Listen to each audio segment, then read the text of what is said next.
Mike Powers, President, New York State Correctional Officers Association. Okay, I'll be right back.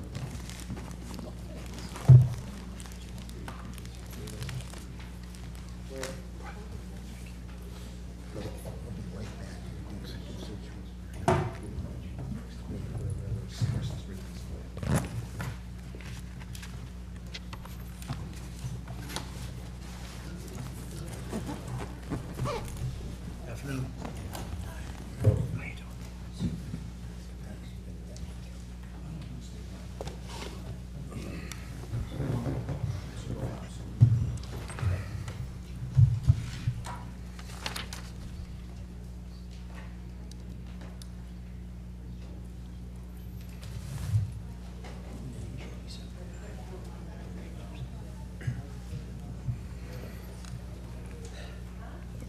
Good afternoon.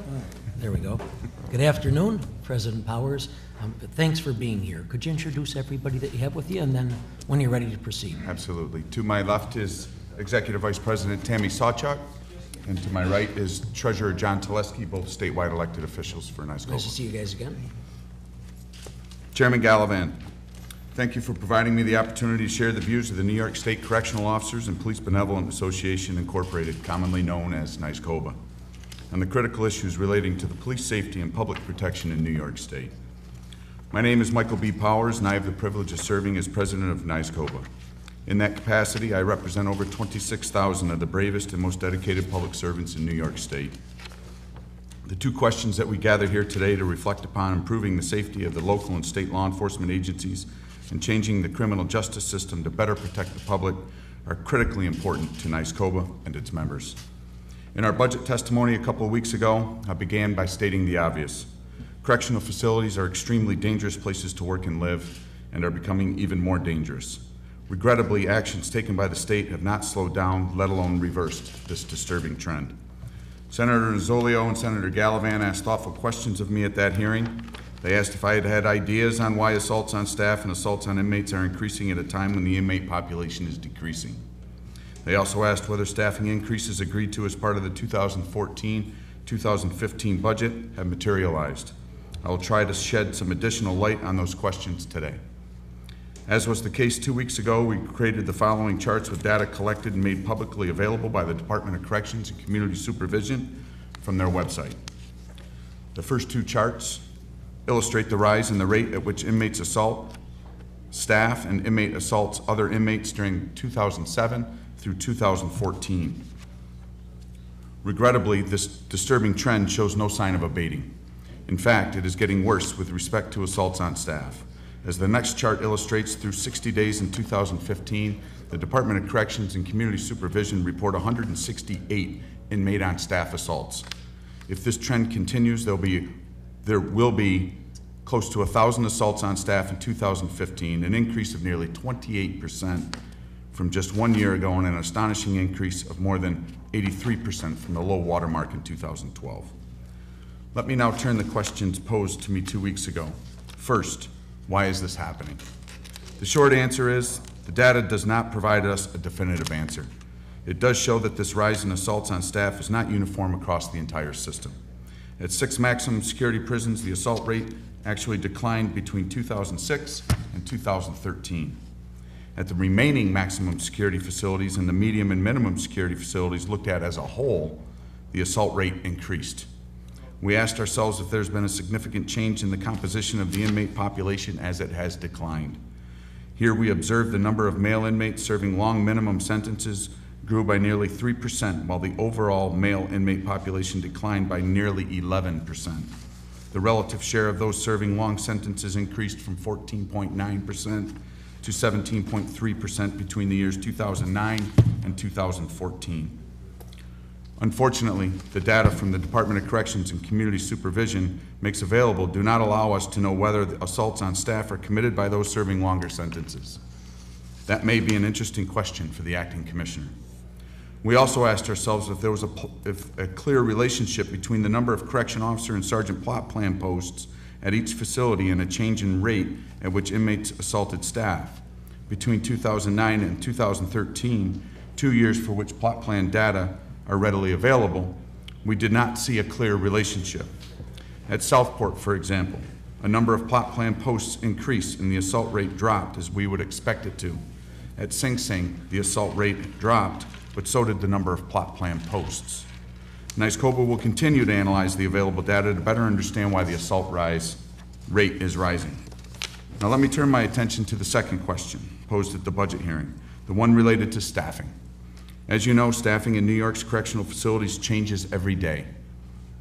The situation gets further complicated because the state has at least 3 different ways to count the number of staff in our correctional system.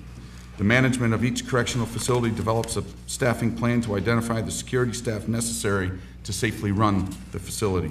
These plot plans, as they are called, when added together, represent one way to count the number of correction officers and sergeants across the entire system. A second view of staffing is the number of positions that are funded in the budget. The term of art used to calculate this number of positions is the budgeted fill level, known by us as the BIFL. If the number budgeted is less than the number called for in the plot plan, it means that the state has underfunded its own plan for securing correctional facilities. This is currently the case. Even though each facility has a plot plan and most of the plot plan positions have been funded, there are still vacancies and turnover at each facility. So the number of positions actually filled by a human being represents the third way of counting staff. The state refers to this count as the number of items or positions filled. When we last looked at this data in February, the number of correction officers and sergeants positions filled was less than the number funded. I torture you with all this jargon because how you count and the dates on which you count matter in determining whether last year's reinvestment from the closure of 4 facilities ever took place. Once again, using data from the Department of Corrections and Community Supervision, we have looked at these 3 categories on 5 different dates over the last 2 years. No matter how we count, we cannot see how 275 additional correction officers and sergeants, above and beyond those affected by the closures, are on duty today. In fact, NYSCOBA believes that the plot plans were understaffed by more than 500 correction officers and sergeants as of last month. There is no doubt that the Department of Corrections and Community Supervision is running training classes. It is obvious that the number of training classes held by docs is at best keeping up with the increase in attrition, as large numbers of correction officers hired in the late 80s and early 90s opt for retirement. Correctional system in other states appear to be facing similar challenges. NYSCOBA believes that the hiring, training, and equipping of the 475 correction officers agreed to in last year's budget process would lead to an improvement in the safety of one state law enforcement agency, and that being the Department of Corrections and Community Supervision. In doing so, we also believe it will lead to better protection of the public. I will leave you with an updated version of the final chart NYSCOBA shared 2 weeks ago.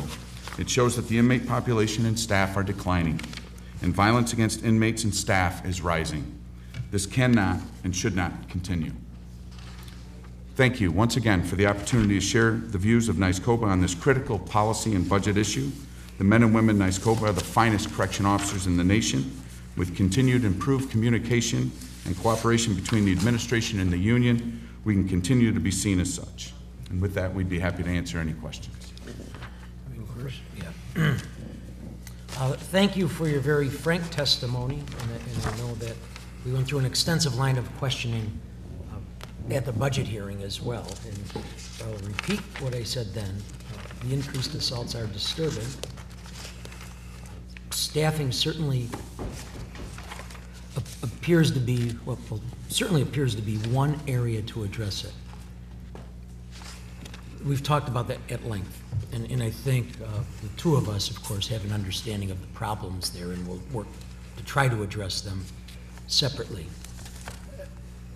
Do you have any opinions, though, when we move away from staffing? We still have problems.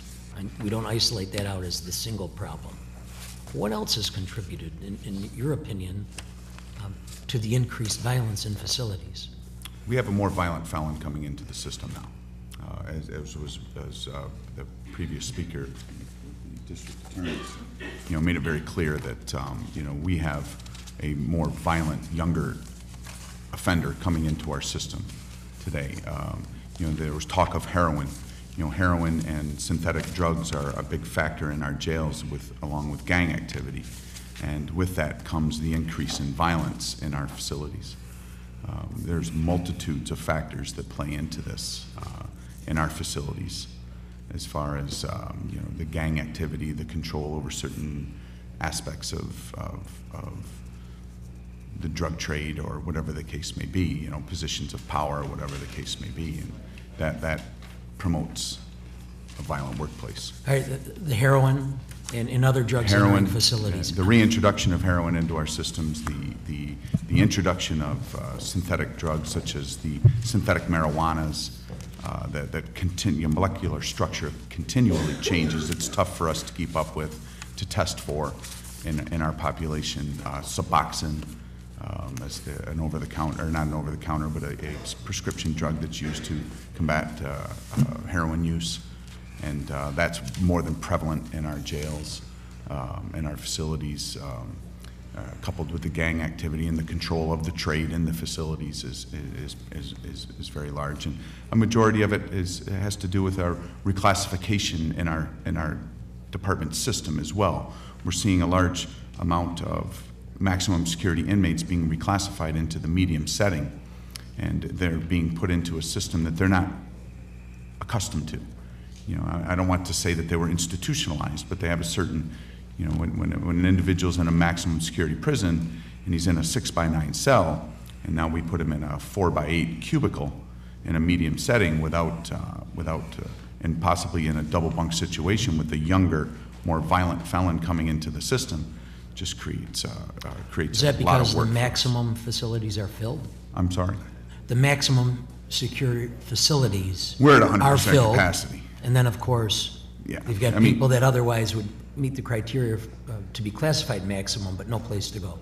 Correct. And, it's a good comment. 3 short years ago, we were at 120% capacity in our maximum security prisons.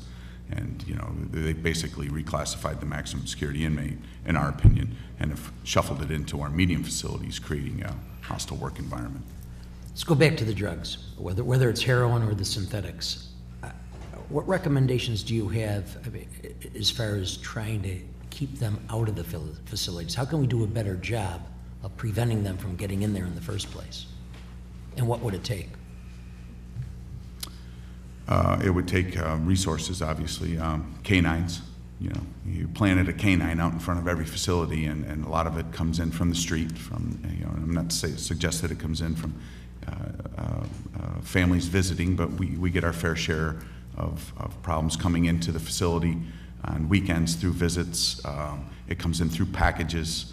The department at one time talked about doing a centralized package location, much like they do with the Cook Chill, and they were looking to kind of do that aspect of it, the 30 pounds a package each offender's afforded monthly, and it would be heavily scrutinized and packed by security and sent in without it coming from the street, and with proper training and the dogs, and if we had a canine in every facility, and it's just a thought that we've bounced around, camped out in front of every facility or sniffing out every package would probably help reduce a lot, but a lot of it's it comes right from policy.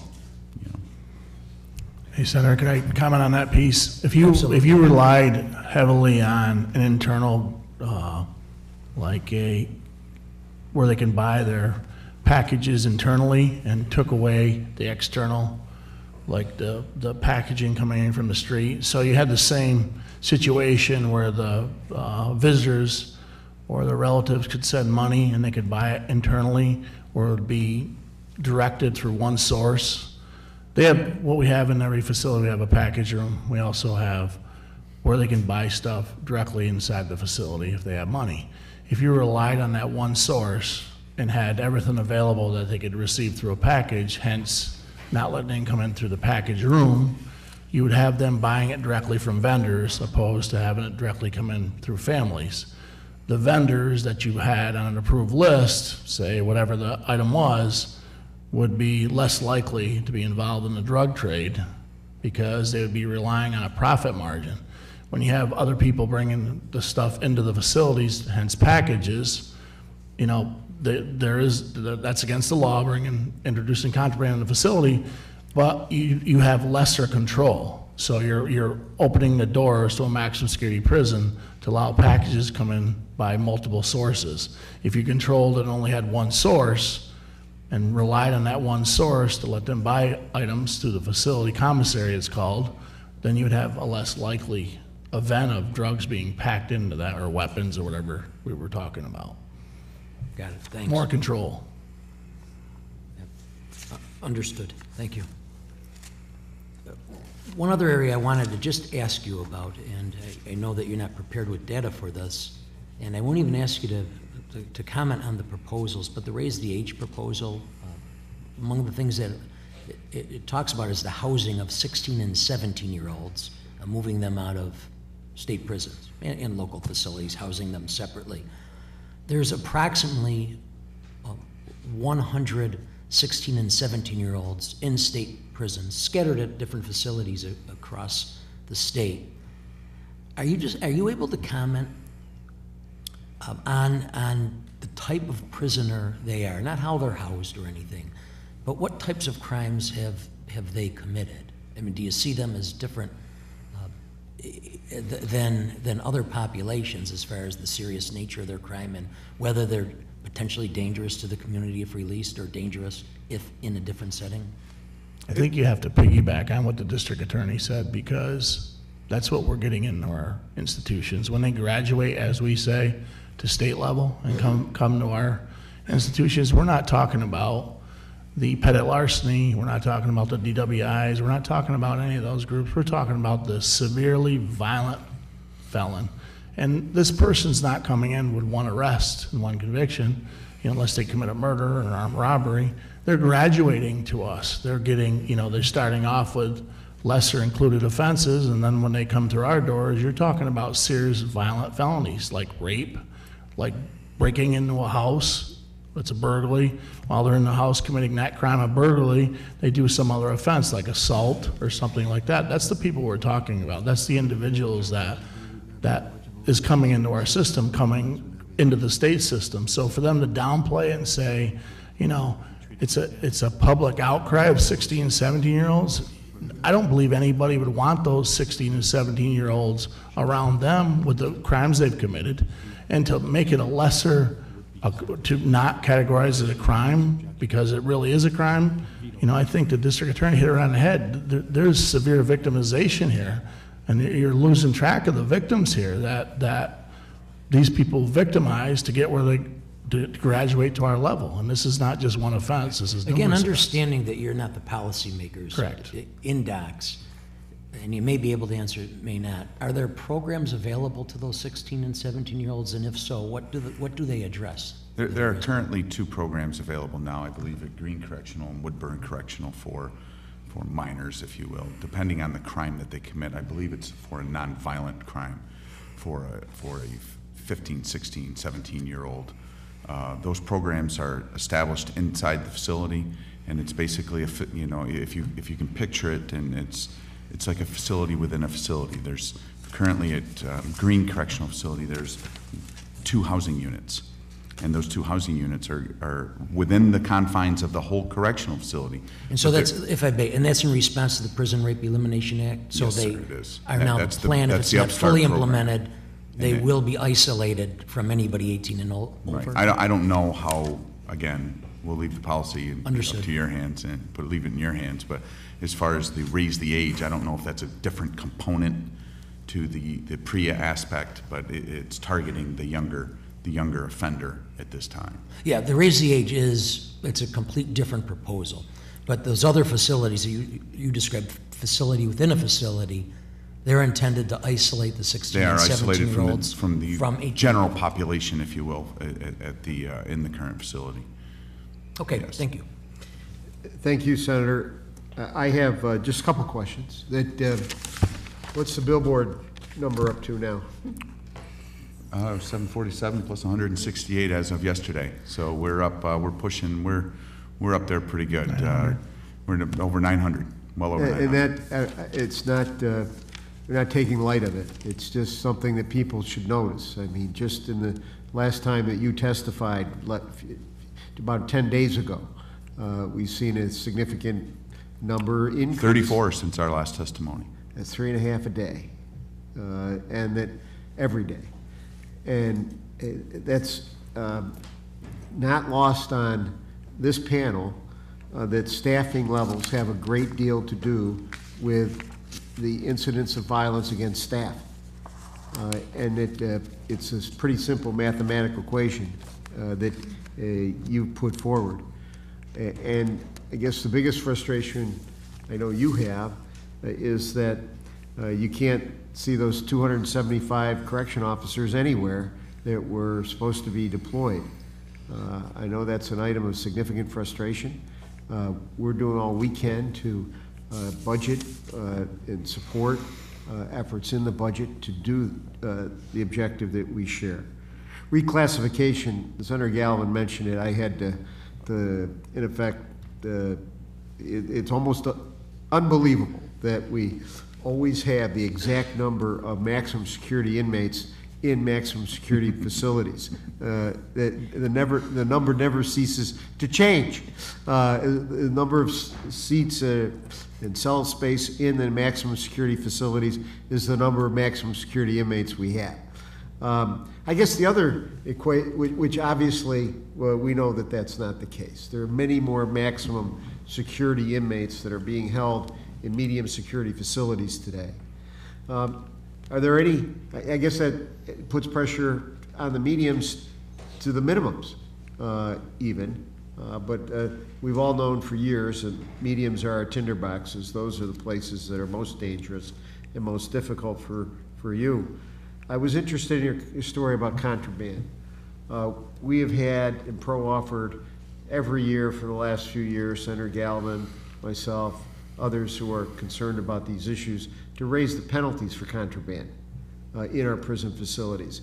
We always pass them in the Senate. We never pass them, we never see them enacted in the Assembly. That all the time, effort, energy going into contraband, the staffing that you have to put into those package rooms, the kinds of things that you had mentioned, and I know probably the uninitiated didn't recognize what you were saying, Mike. I don't think when you're saying that we need canines. The fact is those dogs that are deployed do a great service and end up helping solve the problem of contraband. Any other thoughts on how we're trying to raise the penalties? That's one point. What other things would you recommend being done? As far as the contraband coming in through the package room, our x-ray machines are ancient.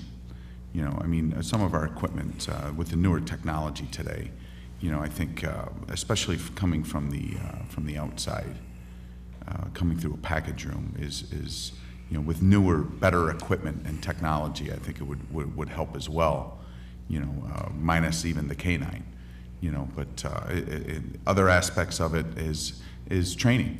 You know, it's training and you know, it's being able to accurately report and educate our front line as to how these things come in sometimes. A lot of times when contraband is found, say in a package room, that information doesn't get readily shared with the entire facility and the entire staff.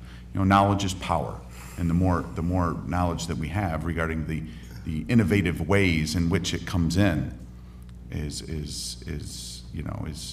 paramount for us to be able to understand and to be able to look directly. I mean, you'd be surprised to see a sealed bag of potato chips come into your facility. You'd think nothing of it, but it's got 1.5 pounds of marijuana in it, or heroin, or you know, Suboxone. We've had instances where a released felon in Franklin County not too long ago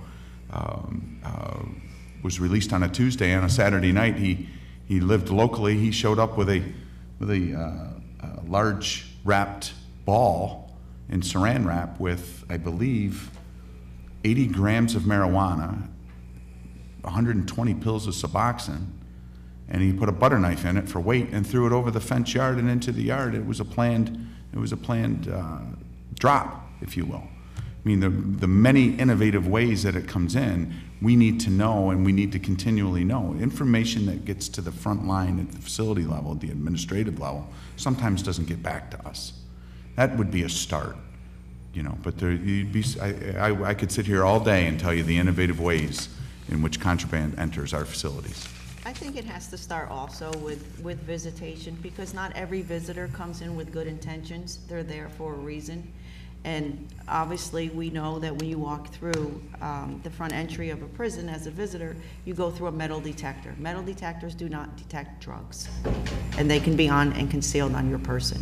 And that's another issue that we need to revisit as far as technology. We're inundated with low staffing levels, people in our front lines, and these drugs coming in, and then we have these tremendous amount of assaults that are a product of that. Thank you very Can I much. follow up on that point? So how do you suggest then, what else do you do at the entrance? I believe that you should have something along the lines that the airports have, that you go through. That's a body scan. It shows if you have something concealed. Okay, thanks. Thank you. And thank you very much for the hard and courageous work you do. Thank you, Senator Senators. Nozzolio, Gallivan, thank you for your continued support.